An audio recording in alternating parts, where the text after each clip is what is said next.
ਜਿੱਥੇ ਕੇਂਦਰ ਸਰਕਾਰ ਕਿਸਾਨ ਅੰਦੋਲਨ ਨੂੰ ਦੇਖਦੇ ਹੋਏ ਵੀ ਅਣਦੇਖਿਆ ਕਰ ਰਹੀ ਹੈ ਤੇ ਇਸ ਨੂੰ ਅਣਉਚਿਤ ਕਰਾਰ ਦੇਣ ਲਈ ਹਰ ਰਾਜਨੀਤਿਕ ਹਰਬਾ ਵਰਤਿਆ ਜਾ ਰਿਹਾ ਹੈ, ਉੱਥੇ ਹੀ ਲੱਗਦਾ ਹੈ ਕਿ ਦੇਸ਼ ਦੇ ਕਿਸਾਨ ਵੀ ਕਾਫੀ ਜ਼ਿਆਦਾ ਰਾਜਨੀਤੀ ਸਿੱਖ ਗਏ ਨੇ। ਇਸੇ ਲੜੀ ਦੇ ਵਿੱਚ ਜੇਕਰ ਗੱਲਬਾਤ ਕਰੀਏ ਤਾਂ ਇਹ ਤਸਵੀਰਾਂ ਨੇ ਟਿਕਰੀ ਬਾਰਡਰ ਦੀਆਂ, ਜਿੱਥੇ ਕਿਸਾਨਾਂ ਨੇ ਪੱਕੇ ਮੋਰਚੇ ਲਾਉਣੇ ਸ਼ੁਰੂ ਕਰ ਦਿੱਤੇ ਨੇ ਤੇ ਉੱਥੇ ਆਪਣੀਆਂ ਕੋਠੀਆਂ, ਆਪਣੇ ਘਰ ਪੱਕੇ ਇੱਟਾਂ ਦੇ ਬਣਾਉਣੇ ਸ਼ੁਰੂ ਕਰ ਦਿੱਤੇ ਗਏ ਨੇ।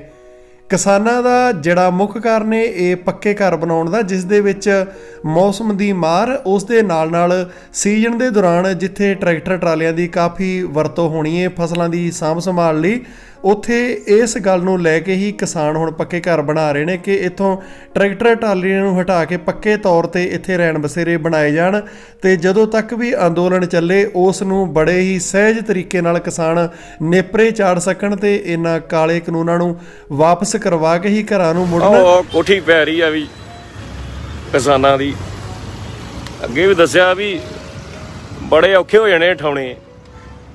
ਅਸੀਂ ਤੇ ਤੁਹਾਨੂੰ ਆਪਣੀਆਂ ਜ਼ਮੀਨਾਂ ਦੇ ਜੇ ਹਾਕ ਮੂੰਹ ਵੜ ਨਹੀਂ ਦਿੱਤਾ ਤੇ ਤੁਹਾਡੇ ਅਸੀਂ ਨਾ ਕਿਤੇ ਸੜਕਾਂ ਤੇ ਕਬਜ਼ਾ ਕਰਕੇ ਬਹਿ ਜਾਈਏ। ਜਦੋਂ ਚੜ ਗਈਆਂ ਗਰਦੌਰੀਆਂ ਨਾ ਤੇ ਫਿਰ ਇਹ ਕਬਜ਼ੇ ਨਹੀਂ ਟੁੱਟਣੇ ਫਿਰ ਤੁਹਾਡੇ ਕੋਲੋਂ। ਬਿਲਕੁਲ ਜੀ, ਬਿਲਕੁਲ ਜੀ। ਆ ਖੜੇ ਖੇਤਾਂ ਦੇ ਰਾਜੇ,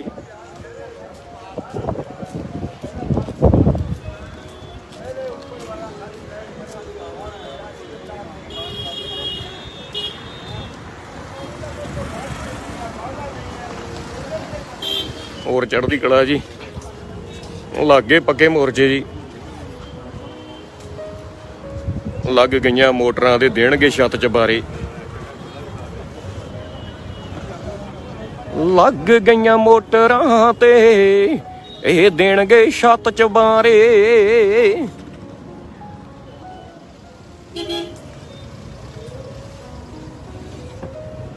ਕਰੋ ਦਰਸ਼ਨ ਜੀ।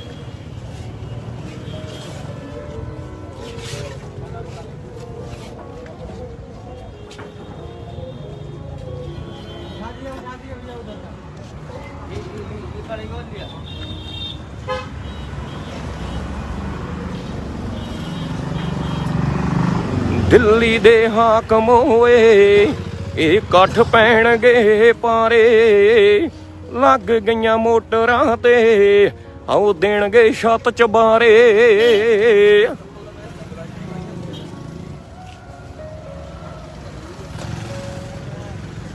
ਜਦ ਤੱਕ ਹੱਕ ਨਹੀਂ ਮਿਲਦੀ ਉਦੋਂ ਤੱਕ ਨਹੀਂ ਵਾਪਸ ਜਾਣਗੇ ਜੀ।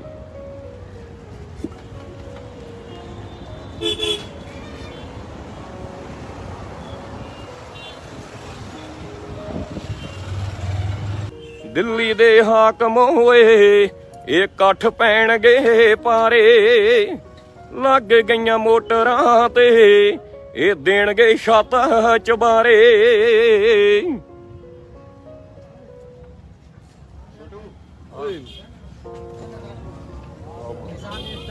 ਜਿੰਦਾਬਾਦ ਵੀ ਜਿੰਦਾਬਾਦ। ਬਾਕੀ ਕਿੱਥੇ ਗਏ?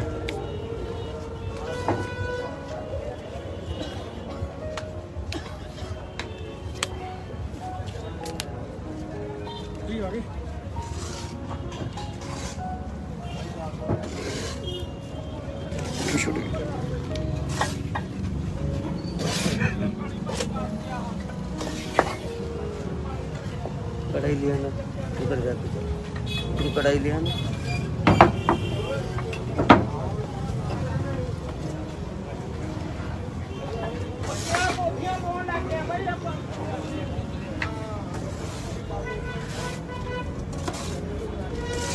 हाँ जी खालसा जी, पाती फिर कोठी फिर जी उत्ते चबारा एक वधिया जिहा बनाउणा आपां जी।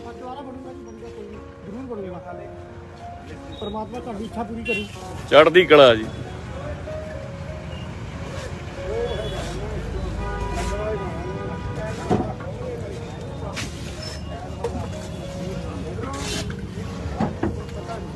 ਇਹ ਘਰ ਬਣ ਰਹੇ ਆ ਜੀ ਜੋਬਨਜੀਤ ਸਿੰਘ ਜੀ।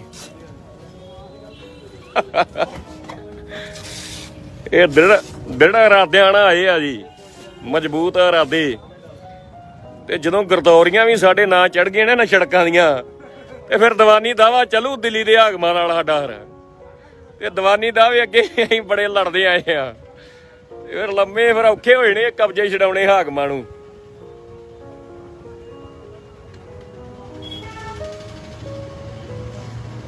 ਕਿਉਂਕਿ ਪਟਵਾਰੀ ਦੇ ਗਰਦੌਰ ਤੇ ਕਾਬੂ ਕਰਨੇ ਤੁਹਾਨੂੰ ਪਤਾ ਹੀ ਆ ਵੀ ਆਉਂਦੇ ਹੀ ਆ।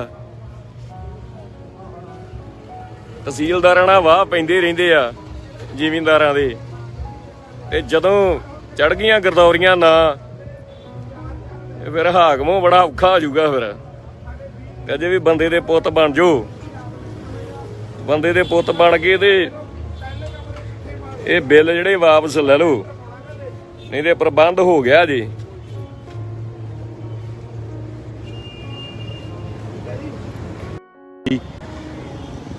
ਤੇ ਉਹਨਾਂ ਦਾ ਵੀ ਓਡਾ ਹੀ ਯੋਗਦਾਨ ਆ, ਭਾਵੇਂ ਉਹ ਦੂਰ ਬੈਠੇ ਨੇ ਇੱਥੇ ਮੋਰਚੇ ਦੇ ਵਿੱਚ ਨਹੀਂ ਨੇ, ਪਰ ਯੋਗਦਾਨ ਬਰਾਬਰ ਦਾ ਹੀ ਆ ਜੀ। ਅਰਦਾਸਾਂ ਦਾ ਤੇ ਮਗਰ ਸਹਿਯੋਗ ਦਾ ਵੀ ਬੜਾ ਵੱਡਾ ਯੋਗਦਾਨ ਹੈ ਇਸ ਸੰਘਰਸ਼ ਦੇ ਵਿੱਚ। ਗੁਰੂ ਪਾਤਸ਼ਾਹ ਮਿਹਰ ਕਰਨ, ਜਿੱਤ ਬਖਸ਼ਿਸ਼ ਕਰੇ ਪ੍ਰਮਾਤਮਾ।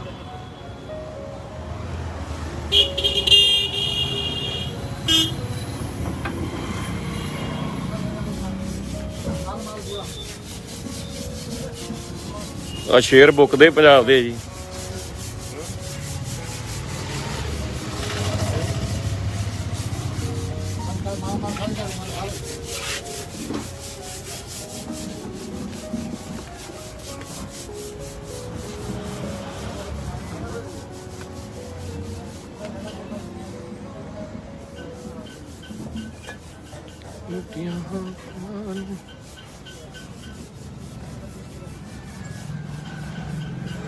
ਫਿਰ ਸਮੇਂ ਦੇ ਆਪ ਜੀ ਨਾਲ ਕੁਝ ਵਿਚਾਰ, ਕੁਝ ਇੱਥੋਂ ਦੇ ਸੰਘਰਸ਼ ਦੀਆਂ ਗੱਲਾਂ ਆਪ ਜੀ ਨਾਲ ਸਾਂਝੀਆਂ ਕਰਦੇ ਰਵਾਂਗੇ। ਫਿਰ ਲੈਂਦੇ ਹਾਂ ਇਜਾਜ਼ਤ ਜੀ ਹੁਣ। ਵਾਹਿਗੁਰੂ ਜੀ ਕਾ ਖਾਲਸਾ, ਵਾਹਿਗੁਰੂ ਜੀ ਕੀ ਫਤਿਹ। ਦਿਲੋਂ ਧੰਨਵਾਦ ਹੈ।